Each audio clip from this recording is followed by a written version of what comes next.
हम लोग हर्षवर्धन और उसके बाद के जो राजवंश है उनके बारे में हम लोग जानेंगे। उनके ऊपर हम लोग ऑब्जेक्टिव वीडियो करने वाले हैं। इससे पहले अगर आप लोग वीडियो नहीं देखे हो तो प्लेलिस्ट हिस्ट्री का बना हुआ है चैनल पे, आप लोग जाकर चेक कर सकते हो। तो चलिए बिना समय गवाए हम लोग शुरू करते हैं पहले क्वेश्चन से। पहला क्वेश्चन है हर्षवर्धन किस वंश से संबंधित है? तो वो है पुष्यभूति वंश से। हर्षवर्धन पुष्यभूति वंश से संबंधित है। आप चैनल से जुड़े रहो, इस पर एग्जाम ओरिएंटेड वीडियो भी आएगा, ठीक है। इसके बाद दूसरा प्रश्न है हर्षवर्धन की राजधानी कहाँ थी? तो हर्षवर्धन की राजधानी थी कनौज थी। हर्षवर्धन की राजधानी कनौज थी। इसके बाद हर्षवर्धन के दरबार में प्रसिद्ध चीनी यात्री कौन आया था? तो वो है ह्वेनसांग आया था। ह्वेनसांग हर्षवर्धन के दरबार में ह्वेनसांग आया था। हर्षवर्धन के दरबार में ह्वेनसांग आया था, याद कर लीजिए। इसके बाद हर्षवर्धन ने किस धर्म को संरक्षण दिया था? तो हर्षवर्धन बौद्ध धर्म को संरक्षण दिया था। हर्षवर्धन ने किस धर्म को संरक्षण दिया था? तो वो है बौद्ध धर्म।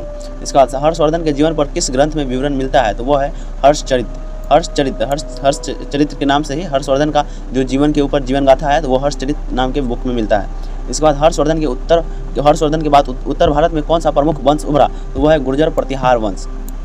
हर्षवर्धन की मृत्यु के बाद गुर्जर प्रतिहार वंश जो है उत्तर भारत में यूपी बिहार में इसका उद्भव हुआ। उसके बाद हर्षवर्धन ने किस सभा का आयोजन किया था? तो वो है कनौज सभा। कनौज में ही इन्होंने कनौज सभा यानी संस्कृत के महाविद्वानों को बुलाया था। इसके बाद है हर्षवर्धन ने किस भाषा में नाटक लिखे? तो वो है संस्कृत। इसके काल में पंडितों और संस्कृतों का राज था, एक तरह से कह सकते हैं। हर्षवर्धन के काल में भारत को स्वर्ण काल भी कहा जाता है। इसके बाद हर्षवर्धन ने कौन से नाटक लिखे थे? तो वो है नागानंद, रत्नावली, प्रियदर्शिका। ये तीनों नाटक हर्षवर्धन ने लिखे थे। हर्षवर्धन एक महान और विद्वान शासक था। उसके बाद हर्षवर्धन के शासनकाल में किस प्रकार की शासन व्यवस्था थी? तो वो है राजतंत्र। ऑफकोर्स सबसे पहले जो राजा शासन करता है तो राजतंत्र ही होता है, और पहले के ज़माने में हर जगह राजतंत्र ही होता था। इसके बाद है हर्षवर्धन के बाद बंगाल में कौन सा वंश प्रमुख हुआ? तो वो है पाल वंश। पाल वंश बंगाल में प्रमुख रूप से उभर गया। उसका शासक गोपाल था। पाल वंश का संस्थापक कौन था? तो वो है गोपाल। पाल वंश का शासक गोपाल था। उसके बाद है पाल वंश के शासक धर्मपाल ने किस विश्वविद्यालय की स्थापना की थी? तो वो है विक्रमशिला। गोपाल ने विक्रमशिला विश्वविद्यालय की स्थापना की थी। इसके बाद 14 नंबर प्रश्न, पाल वंश के शासक देवपाल ने किस क्षेत्र तक साम्राज्य फैलाया? तो वो है असम और उड़ीसा तक। ये असम और उड़ीसा तक क्षेत्र को फैला दिया, मतलब भारत के पूर्वी क्षेत्रों में ऊपर असम तक चला गया था और इधर बंगाल तक समुद्र को भी ठेका दिया। इसके बाद है पाल वंश किस धर्म के संरक्षक थे? तो वो है बौद्ध धर्म के संरक्षक थे, लेकिन इस काल में ब्राह्मणों का बोलबाला था। इस बार ये है। इसके बाद है पाल वंश के बाद उत्तर भारत में कौन सा वंश उभरा? तो वो है गुर्जर प्रतिहार वंश। यूपी बिहार में गुर्जर प्रतिहार वंश का उदय हुआ। इसके बाद गुर्जर प्रतिहार वंश का संस्थापक कौन था? तो वो है नागभट्ट प्रथम। गुर्जर प्रतिहार वंश का संस्थापक था नागभट्ट प्रथम। इसके बाद गुर्जर प्रतिहार वंश का सबसे शक्तिशाली शासक कौन था? तो वो है मिहिर भोज गुर्जर प्रतिहार वंश का सबसे प्रभावशाली प्रतापी शासक था। इसके बाद है गुर्जर प्रतिहार वंश किस धर्म के अनुयायी थे? तो वो है हिंदू धर्म के अनुयायी थे। गुर्जर प्रतिहार के शासक लोग हिंदू धर्म मानते थे मतलब। उसके बाद गुर्जर प्रतिहार वंश की राजधानी कहाँ थी? तो वो है कनौज। गुर्जर प्रतिहार वंश की राजधानी कनौज थी। उसके बाद पाल वंश का संस्थापक कौन था? तो ये तो गोपाल है। और पाल वंश के शासक धर्मपाल ने किस विश्वविद्यालय की स्थापना की? तो यह है विक्रमशिला विश्वविद्यालय की स्थापना। इसके बाद पाल वंश के शासक देवपाल ने किस क्षेत्र तक साम्राज्य फैलाया? तो वह है असम से उड़ीसा तक। उसके बाद पाल वंश किस धर्म के संरक्षक थे? तो वह है बौद्ध धर्म। इसके बाद पाल वंश के बाद बंगाल में कौन सा वंश उभरा? तो वो है सेन वंश। पाल वंश के बाद बंगाल में कौन सा वंश उभरा? तो वो है सेन वंश। पाल वंश के बाद कौन सा वंश उभरा? तो वो है सेन वंश। उसके बाद सेन वंश का संस्थापक कौन था? तो वो है हेमंत सेन। ये नीचे हेमंत सेन। सेन वंश का संस्थापक था हेमंत सेन।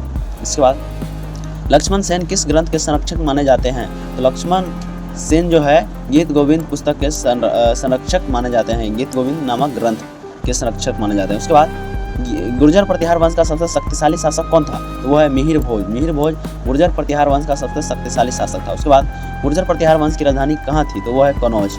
गुर्जर प्रतिहार की राजधानी कनौज थी। उसके बाद गुर्जर प्रतिहार वंश किस धर्म के अनुयायी थे? तो वो है हिंदू धर्म। गुर्जर प्रतिहार के शासक हिंदू धर्म मानते थे।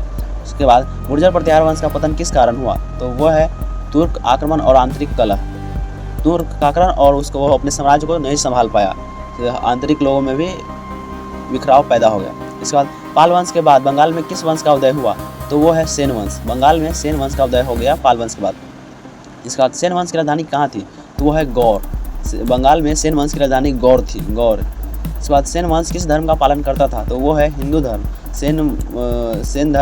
सेन वंश के लोग मतलब शासक लोग हिंदू धर्म मानते थे। इसके बाद सेन वंश का पतन किसके आक्रमण से हुआ? तो वो है बख्तियार खिलजी। बख्तियार खिलजी ने ही विक्रमशिला विश्वविद्यालय को नष्ट भी करवा दिया था। इसके बाद है हर्षवर्धन के दरबार में बाणभट्ट का क्या पद था? तो वो है राजकवि था। वो राजकवि था। बाणभट्ट राजकवि था और मशहूर लेखक कवि था। हर्षवर्धन ने किस नदी के किनारे शशांक से युद्ध किया था? तो वो है गंगा नदी। शशांक से युद्ध किया था। और क्यों किया था? क्योंकि शशांक ने वो विदेशियों का साथ दिया था, वो खिलजी का। इसके बाद है हर्षवर्धन के शासनकाल में प्रमुख कर कौन सा था? तो वो है कृषि कर। ऑफकोर्स पहले ज़माने में जो भी राजा होते थे तो पहले कृषि ही एकमात्र अर्थव्यवस्था का साधन था। उसके बाद है हर्षवर्धन की मृत्यु के बाद कौन सा वंश तत्काल प्रभावी नहीं हो पाया? तो वो है गुर्जर प्रतिहार। हर्षवर्धन की मृत्यु के बाद गुर्जर प्रतिहार तत्काल प्रभावी मतलब उसके वंश पर हावी नहीं हो सका। उसके बाद ह्वेनसांग ने भारत में किस ग्रंथ की रचना की? तो वह सी यू की। ये चाइना से आए थे, यात्री थे ह्वेनसांग, वो सी यू की ग्रंथ की रचना की थी। इसके बाद हर्षवर्धन किस धर्म के अनुयायी थे? तो वो है हर्षवर्धन हिंदू धर्म थे। हर्षवर्धन तो हिंदू धर्म से थे और वो ब्राह्मणों को बहुत आदर करते थे। इसके बाद है हर्षवर्धन ने किस क्षेत्र पर अधिकार नहीं किया था? तो वो है गौर यानी बंगाल के क्षेत्र पर हर्षवर्धन नहीं अधिकार किया था। इसके बाद हर्षवर्धन ने किस प्रसिद्ध बौद्ध भिक्षु को संरक्षण दिया था? तो वो है ह्वेनसांग। ये ह्वेनसांग चाइना से आया था हर्षवर्धन के टाइम पे। इसके बाद है हर्षवर्धन के समय किस प्रकार की प्रशासनिक व्यवस्था थी? तो वो है केंद्रीकृत। एक केंद्र होता था, राज्य होता था, उसके बाद जिला वगैरह। इसके बाद पाल वंश के किस शासक ने तिब्बत के साथ संबंध स्थापित किए? तो वो है देवपाल। देवपाल ने तिब्बत यानी अभी जो चाइना के पास है उससे के साथ संबंध स्थापित किया था।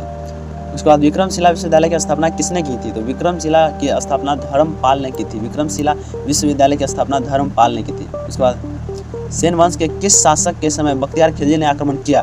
तो वो है लक्ष्मण सेन। लक्ष्मण सेन उस वक्त इतना कमज़ोर हो गया था कि वो इस कॉलेज को मतलब नहीं बचा पाया था, कॉलेज को भी नहीं बचा पाया था और इसको भी लूट के ले गया ये बख्तियार खिलजी, और वो विक्रमशिला विश्वविद्यालय को भी ध्वस्त कर दिया।